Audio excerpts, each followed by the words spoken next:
ResortLoop.com is proudly sponsored by Joffrey's Coffee and Tea Company. Indulge in a taste from the South Pacific. Joffrey's new Disney Parks and Resorts blend, Alani, brings the islands to you. Blended with Hawaiian Kona beans and roasted to perfection, Alani is buttery smooth with a tropical sweet aftertaste. Available at Alani or Joffreys.com.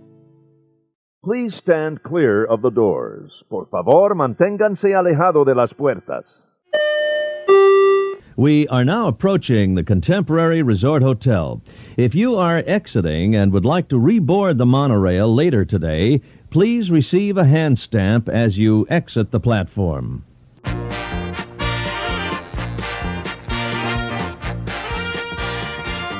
Hey everybody, thanks for joining us. I'm Tim Scott. I'm Bob Collar. This is ResortLoop.com. This is 324. Bob, Very excited about this show, I am Tim. so excited about this show.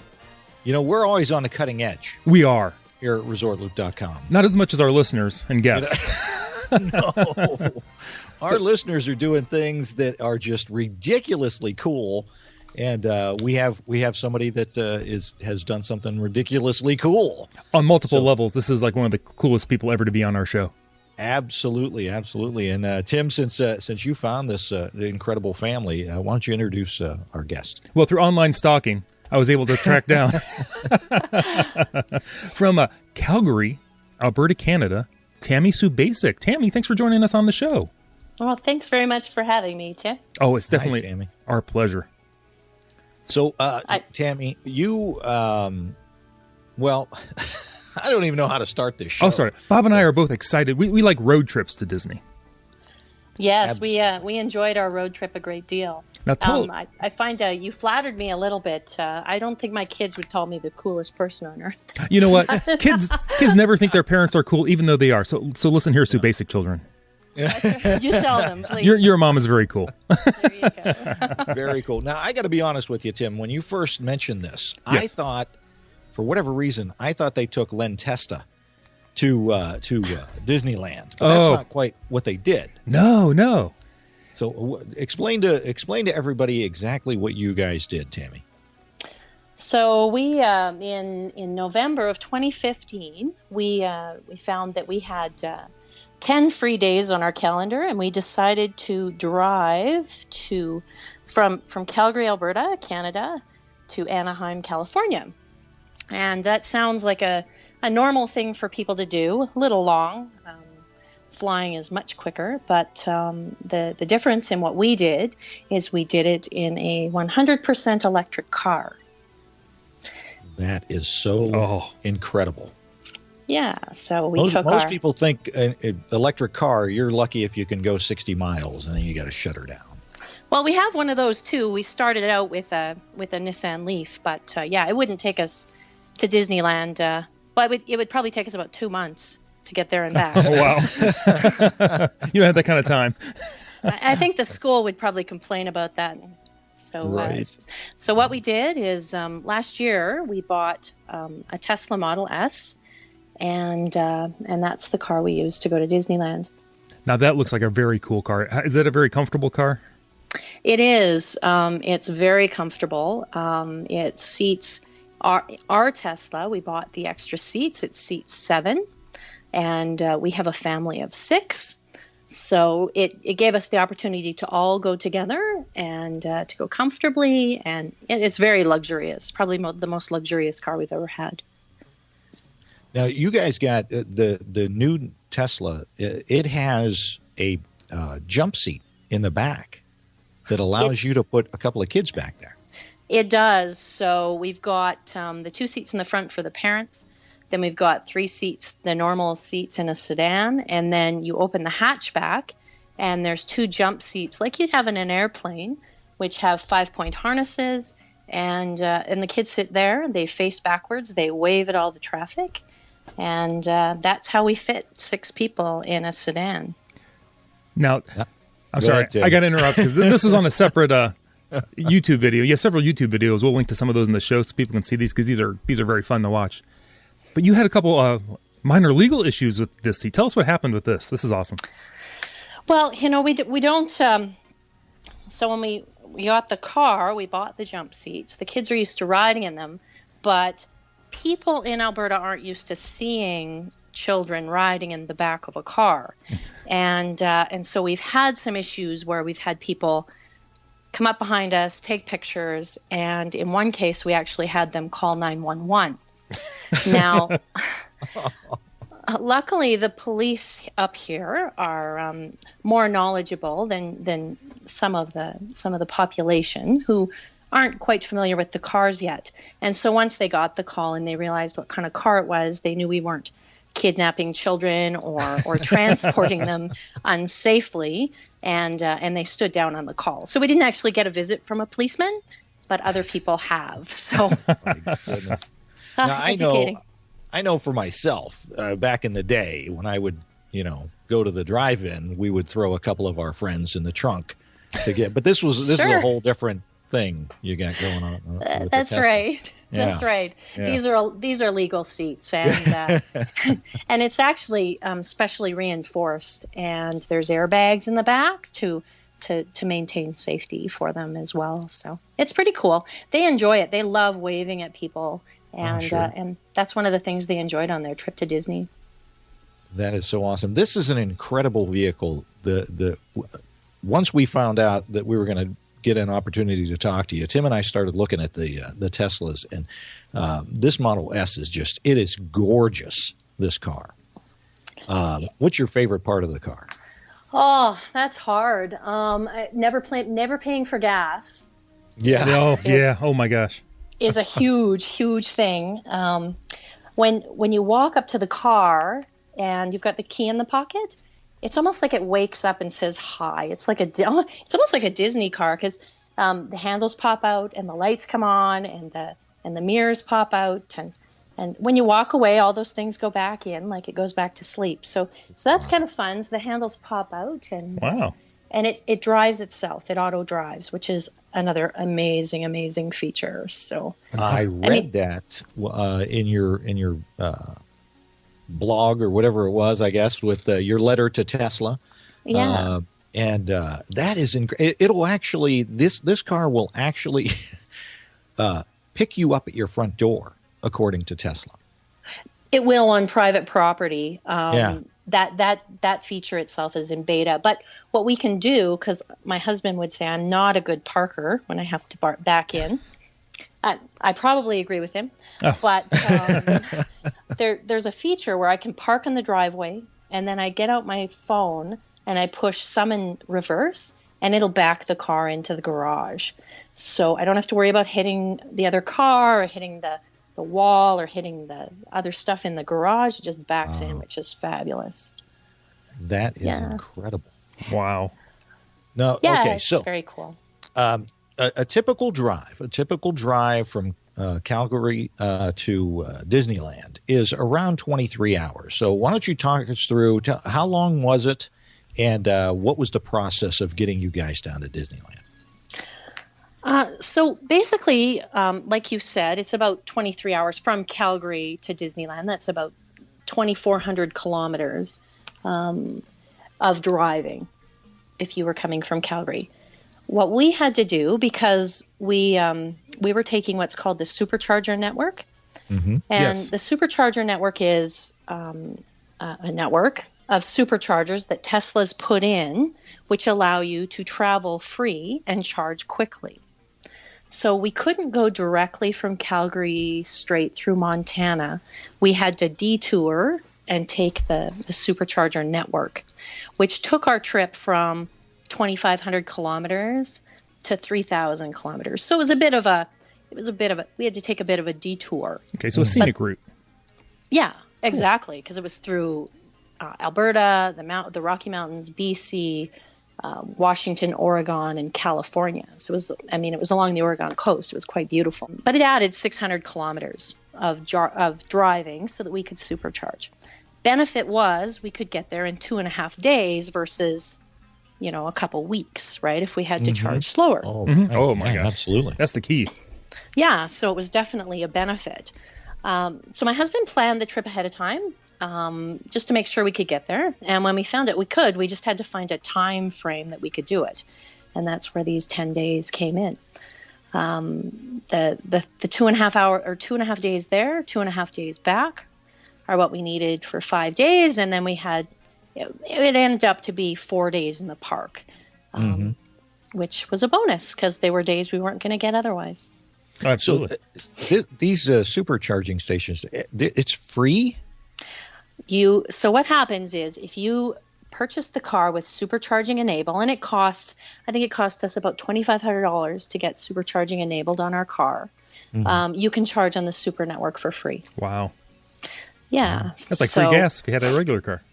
Yeah. So basically for our trip, it cost us $3.40 of electricity at home to get us to the first supercharger. And then from there, all of our electricity, all of our gas was free. Wow. I like that. Yeah. You do. I do. I do. I love that idea. Yeah, oh, my gosh. Yeah, it's fabulous. And I mean, obviously, my husband likes it because he likes to save money. So it was fabulous. And it took us 3 days to get there as opposed to 3 hours to fly. Right. But it also costs us $3,000 to fly with 6 of us. So right, as opposed to $3. Exactly. Now, does the car have any kind of like maintenance other than tires? Because you don't have oil changes, you don't have antifreeze or anything like that. I'm just so we have now that trip was 6,000 kilometers, but we have in the past year, because we've only had it for a year, we have 68,000 kilometers on it. Wow. And we've done one maintenance. So we've got windshield wipers replaced. They check a few little things for like, squeaks or whatever. The guy comes right to our house. The ranger comes right to our house because they don't have a service center here in Calgary yet. And he does all the work in there. And that was pretty much it. And then you get over-the-air software updates, just like you would with your Mac or with your PC. Now, tire changes, that's it. Wow. Now, do you get cool updates? Like what kind of stuff do they push out to you? Well, the auto drive was an over-the-air update. Oh my gosh, waking up to that. Yeah, and so that's what we did. Literally, we both, as soon as the update came, we ran out to the car. We sat in the car while I did it. And then we're like, well, we got to drive. So we went out and on the road and we recorded it and we drove, and it was so freaky, but it was awesome. Parking, parallel parking, perpendicular parking, that was all over the air. What was the one we were summons, where it could drive itself out of the garage and into the garage and recognize objects, get out of tight parking spots. That was all over the air. And then the Tesla also every once in a while puts in Easter eggs. Ooh. And so in the last update, they put in a cowbell Easter egg, so that when you do this certain, you pump the stick 3 times or 4 times, and the road that you see your car driving in on your dash turns into like a Mario Kart road with it's all rainbow colors, and you hear cowbell, and it's hilarious. So that's just awesome. Little fun things too. Well, now explain. When I first read the auto drive, I thought, okay, well, I've got cruise control in my car. That must be what they're talking about. So explain to everybody exactly what this auto drive is. So auto drive does do, there's 2 parts of it.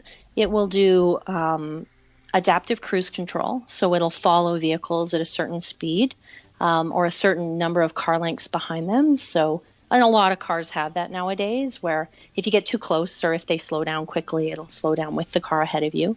But the other thing that auto drive has is if I need to change lanes, I simply hit the change lane, or I turn my signal light on. The car will recognize when it's safe to do so with sensors on the side, and then it'll move into the next lane. It will also, it auto drives or maintains the road curvature 2 different ways. One is by following the car in front of you, if that's its marker, because it needs a marker to follow, right? So if it's close enough to the car in front, it'll show that car in blue and it'll follow that car. Or it also senses the sides of the road. So if the turn's coming up and it sees the lines are turning, it'll turn with the lines. Wow.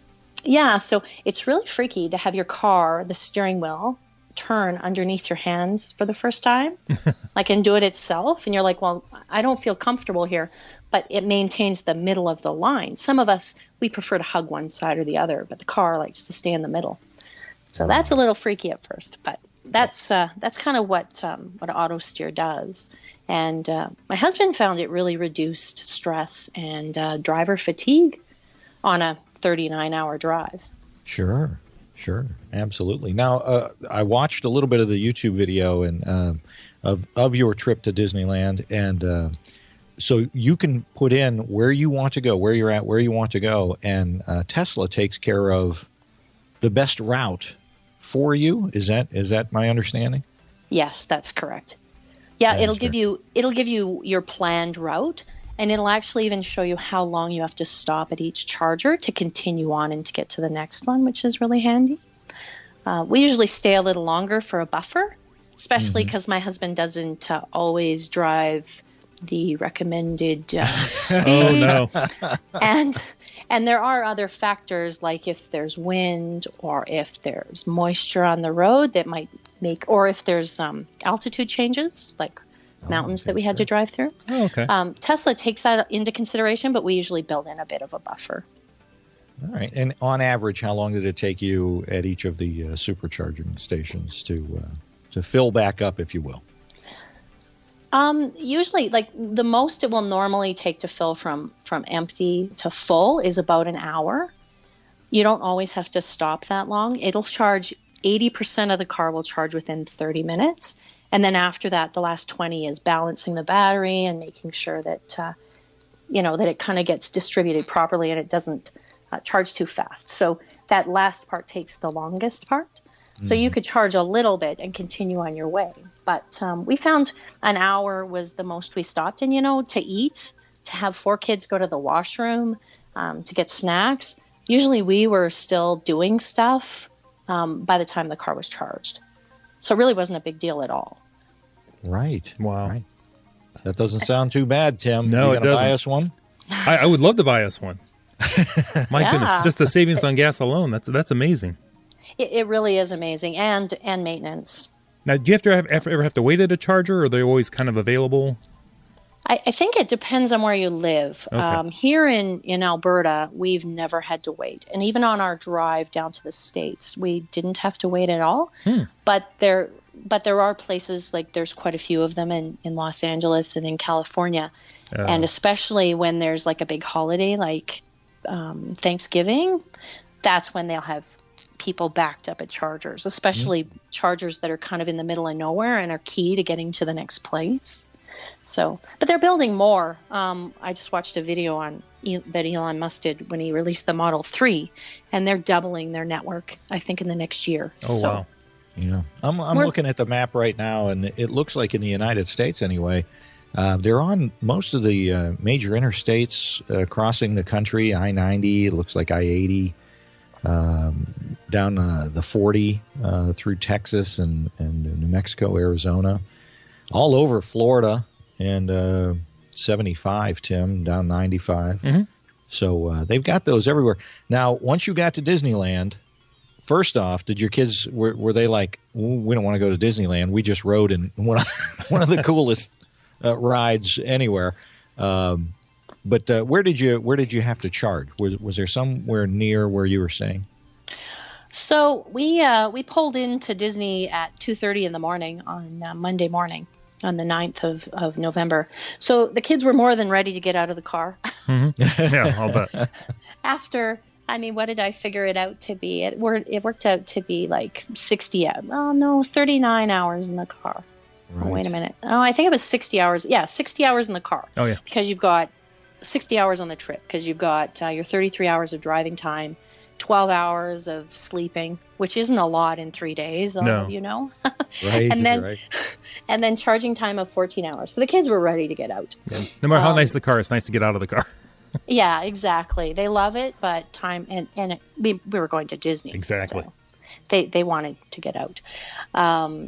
So they were super excited. We charged at a little mall called Culver City in Los Angeles. I'm sure it wasn't little, but it was 2 a.m, so I couldn't really tell. We charged there before we went to Disney. And then really, for the most part, we didn't need to charge again. But on Disney property, in the Mickey and Friends car park, they have EV charging stations. Oh. They have a bank, I think, of about 20 of them. There was quite a few. Wow. And because we have an annual pass to Disneyland, we got to park for free. Then we just told them we needed EV charging. And then you go over to the main area where they've got a block of chargers right beside the handicap parking. Actually, it's quite convenient parking, and you could charge there. Now it costs you there. That's the only place they don't have Tesla chargers. They have ChargePoint chargers. Oh, okay. But what a great thing to have available at Disneyland, right? To be able to charge your car. Absolutely. Yeah. So when we actually did charge the one day. Right. You're going to be in the parks for, 8-10 hours, depending on, if you make rope drop. So why not? Yeah, absolutely. And you get good parking. And you got to charge at Disneyland. So right. Nice. Very, very cool. And they just added that. And what a great addition. The one weekend we went, it was full. Like there was 20 electric vehicles. Oh, wow. Yeah, it's really neat. I know those folks out in California. They're very serious about the electric car movement and saving on the fossil fuels. We ran into saw a couple of chargers in the San Francisco area. They were everywhere. It seems like in California, especially. They're starting to slowly grow here in Ohio, but not as quick as like California, Florida, probably New York, and that. So, what was? Where did you stay when you were at Anaheim and at Disneyland? So normally we stay on property at the Grand Californian, but we had a trip booked in February, so we were going to Disneyland in February. So we already had all of our points used, so we couldn't stay there. So where we ended up staying for this trip, because it was our bonus trip, was the Best Western Raffle Inn and Suites, which. It's a smaller hotel, but it had a suite for all 6 of us. And really, I mean, like I say, we were just there. It was like a free Disneyland trip for us. We have annual passes. We got to drive down for free. Mm-hmm. So we just picked a hotel and went and spent as much time in the park as we could. Very nice. Okay. About how far away is that hotel from Disneyland? It's about 3 or 4 blocks. It's not far. Disney blocks, but it's not far at all. It's right on the strip across from Disneyland. Okay. Mm-hmm. Mm-hmm. And as far as, because we get a lot of people asking us, if I'm going to Disneyland, where should I stay? And they can't afford on property. They're not. You are DVC, right? Yes, we are. Yeah. That's awesome. And at any rate, what would you rate? What would you rate this Best Western? It was good for the size of family we had. Because we needed a suite. So I'd probably say like a 7 out of 10. They had free breakfast. Okay. It was more motel style than hotel style, close to the park. But if you have a family that's large enough that you need a suite, it works for sure. Yeah. All right. Excellent. Great. So how's your Disneyland vacation start? Do you have like something you have to do the first time you go into the park on your trip? Well, this trip was special. So not only did we want to drive and we had this small window, but it was right at our daughter's birthday. Oh. So her birthday was the Monday, and we drove into town at 2:30 in the morning on Monday. So our first thing was we had reservations at Goofy's Kitchen, which is at the Disneyland Hotel, for like 8 a.m. So that was our first thing to do. And she was super surprised because we had told her there was no way we'd make it in time for her birthday. We'd still be on the road, but the plan was to be there. So that was a nice surprise for her. And then, the first thing when we go to Disneyland is to walk through Disneyland and to walk under the bridge. So, oh, yeah. Mm-hmm. Yeah. I always get all sentimental and teary-eyed, and everybody laughs at me when we walk. When you walk into that area, right, and the music's playing, and just everybody seems happier, and yeah, it's just awesome. Absolutely. Yeah, we've talked about that on the show, that feeling you get when you walk under that train station, and there it is, and just so exciting. Yeah, it's Disney magic. Absolutely. Absolutely. So what did you go over to California Adventure? Did you just spend most of your time at Disneyland? What was your plan of attack? On this trip, because it was only 4 days, and we're used to being there 2 weeks every day in the park, this was a bit of a, okay, we got to go in, we got to do the stuff we really like, we got to get her done, like, let's go. Right. So it was really, it was all about the rides. That's what we did on this trip to Disney. So straight over to Splash Mountain. I think it was a pretty hot day, and since it was my daughter's birthday, she got to pick her first ride. We always send my son to get fast passes for the ones that are harder to get onto, like Space Mountain, and just started hitting all the mountains of Disneyland. Oh, that's awesome. Your son's the runner then. He is, yeah. He's 13, and he's been to the park, I think 12 times in 11 years. He's a pro. From Calgary. I mean, that's quite the feat. So yeah, absolutely, yeah. Yeah, and we don't lose him anymore. We did once, but he can go be the runner, and he does a great job. He knows the park like the back of his hand, I'm sure. Exactly. So, so we hit all the Disney rides. We usually on a day as busy or as a trip as short as this one, we'll hit both parks in the same day. Especially because it was low season, you can get on all kinds of rides. It's awesome. Oh, so you did hit California Adventure and all that? Oh, absolutely. Yeah. My youngest used to be absolutely terrified of Hollywood Tower, and every time we went, the rule is you have to do every ride once because you don't know if you won't like it again. You got to try it. It's good, yeah. And so now it's her favorite ride. She tells all her friends. But so we had to hit that one. We had to hit Radiator Springs and Toy Story and I was going to ask you, did they kind of like balk at wanting to go into ride Radiator Springs? Or they're like, we've been on the car enough. We don't want to get on Radiator Springs. No, I don't know what it is about that ride. I mean, you'll spend 90 minutes in line if you don't have a fast pass because it's that good. Yeah. So, absolutely. It is a blast, and that whole Route 66, the town itself is just, it's so well done. Yeah. So, all the rides there, we enjoy it so much. And then the other thing my kids absolutely love over at California Adventure is the Drawing Academy. Oh, yeah. Yeah. I mean, they'll go to that thing about 50 times in a day if you let them. Yeah, that's very neat over there. I really enjoy spending time. That's a place you could spend just hours and hours. Yeah, and great for rainy days. Yep, exactly. Yep. So we got to get Tim out there. We'll get him a Tesla and send him on his way. Exactly. Oh, there you go, road trip. Do your kids go on the Autopia attraction and wonder what the noisy sound is coming from there and the fumes out the back? Exactly. I was hoping they just did a big reno on it, and I was hoping they were going to upgrade the cars to electric, but no such luck. Wouldn't it be a cool sponsorship? They just rebranded them. If Tesla were to sponsor that ride and make them all electric, that'd be fantastic. Yeah, maybe we'll have to give that idea to them, that's for sure. We'll send it over to Mr. Musk. That's right. When he's done building all these new Model 3s, he can build Autopia cars. Yeah, and launching things into space and landing them on barges. Oh my god! Exactly. Too bad he's not smart. Yeah, it'd be a cool place to work, that's for sure. So I got to ask, what was your favorite part of the entire trip? That's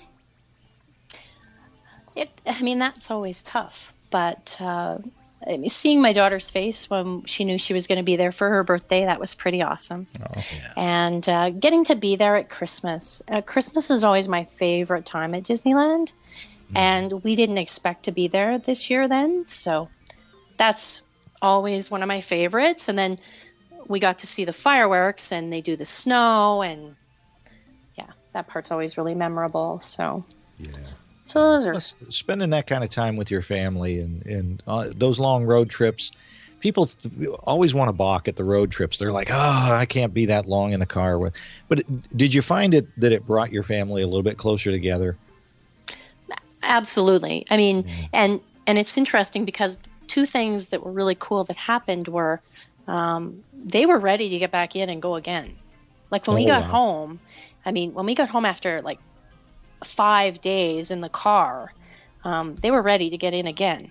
And when we passed some places on the way home in BC that we've been to before, and my daughter says, I will never complain about how long the trip is to that location again. Right.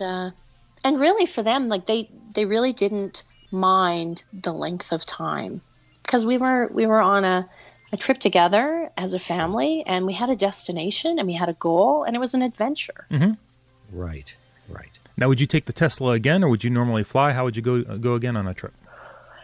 The biggest challenge with the Tesla was we wanted to stop and see things, but we don't want to waste a minute that we have in Disneyland. Right. People will ask us when we book a trip for 2 weeks or 17 days to California, they'll say, well, what are you going to do? We're like, well, we're going to Disneyland. They're like, well, what else are you going to do? I'm like, we're going to Disneyland. That's enough. Absolutely. So taking 3 days or 5 days of our Disneyland time, that was a little tough because we could have been in the park.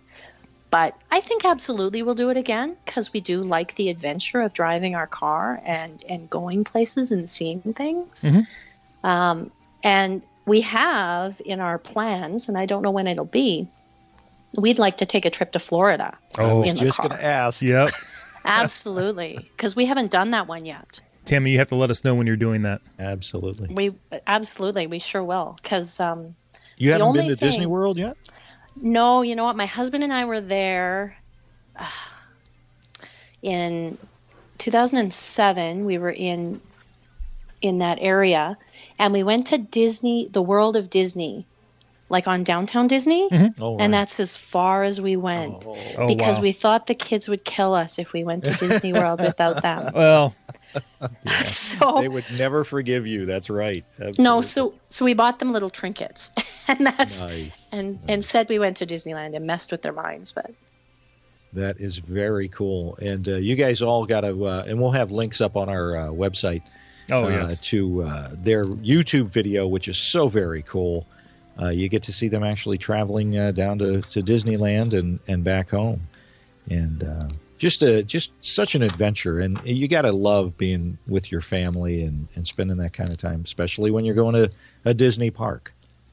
Yeah. I mean, we have such a great family. They're great kids, and they're just in it for the adventure and in it for the fun and in it to be together. That's awesome. Nothing like a road trip. Nothing like a road trip. And remember, Tim, just because Tammy's putting her kids in the trunk, it's built for that. You're not allowed to put your kids in the trunk anymore. I'll give them their iPads. That's fine. Yeah. And you guys actually even put a luggage rack on top of the car. It's not like this thing's streamlined to the point where, you're getting incredible mileage. It probably does even better without the luggage carrier, right? Yeah, we get about a 15% hit with the Thule box and the carrier on top. Okay. But with our car full of people, there was no room for stuff, so we had to get something. The other cool thing about the Tesla is we can store stuff in the front where the engine compartment in a normal car is. I was just going to ask that. So you could put luggage in the front because your kids are in the trunk. That's right. That sounds so bad. This whole thing is upside down. Yeah, you really want to throw people off. You can put stuff up there. How much stuff can you put in under the hood? I don't know if I should call it the front trunk or the what. They call it a frunk. A frunk. You don't want to mispronounce that. Yeah. The frunk in the Model S we have, which has the dual motors, a motor on the front and a motor on the back, doesn't have as much room as the other one because there's a motor there. Oh, because it has all-wheel drive? Yeah, okay. Right. But there's enough for, I think Mike and I put our duffel bags and just little stuff like that. Okay, so, yeah. A suitcase. The batteries do pretty good. You're in a pretty cold climate most of the year, so the batteries do okay. We get a hit in the winter. It's not quite 50%, but there is you lose range in the extreme cold, and we've had some trips where that's been a little more interesting, especially we don't have as many superchargers here. Mm-hmm. But the batteries do really well with cold. They have a heater on them, so they maintain a temperature. So even if it's minus 30 Celsius, which is pretty close to the minus 40s is where the Fahrenheit and Celsius ranges meet. So it's pretty cold. Oh, wow. And it'll do really well. Like the batteries will maintain a temperature where they won't freeze. So very cool. Yeah. Well, we've got to make sure we get Tesla and Disney working together to get those cars, the Autotopia cars or Autopia cars, and everything else, the Speedway at Walt Disney World to go electric, because that's always been an issue for us here at Resort Loop. Yeah, it has actually. The future doesn't smell like lawnmower engines. I don't.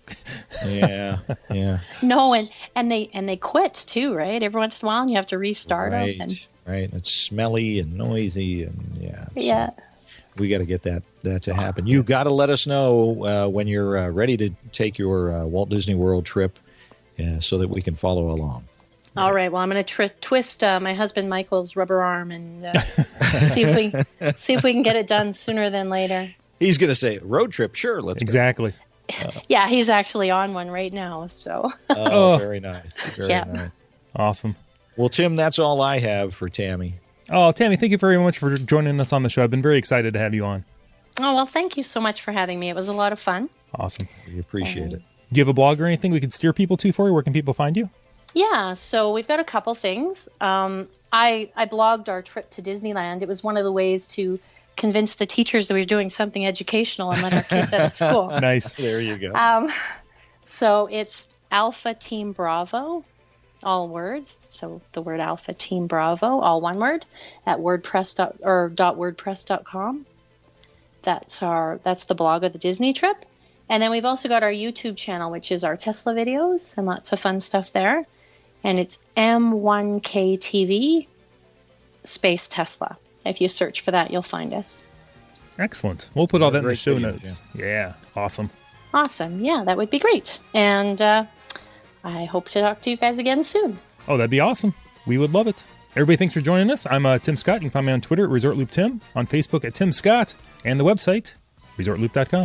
I'm Resort Loop Bob on the Twitter and Instagram. Don't forget to like us on Facebook, rate us on iTunes, and what else should folks do, Tim?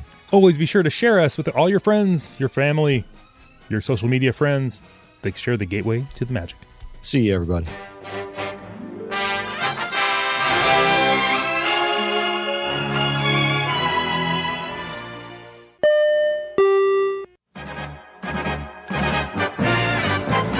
Here's to the future. With 4 theme parks, 25 resort hotels, hundreds of dining and shopping locations, and seemingly innumerable special events and ticket options, planning a trip to Walt Disney World can seem overwhelming. That's why the ResortLoop.com podcast has teamed up with People Mover Travel to help you get the most magic out of your Disney vacation. People Mover Travel will walk you through every aspect of your next Disney trip, from ensuring you get the best discounts to FastPass Plus and dining reservations and so many other things. Best of all, there is no fee for their service. That's right, you get your very own expert Disney vacation planner at no cost to you. For more information and to request a free, no-obligation quote, visit peoplemovertravel.com.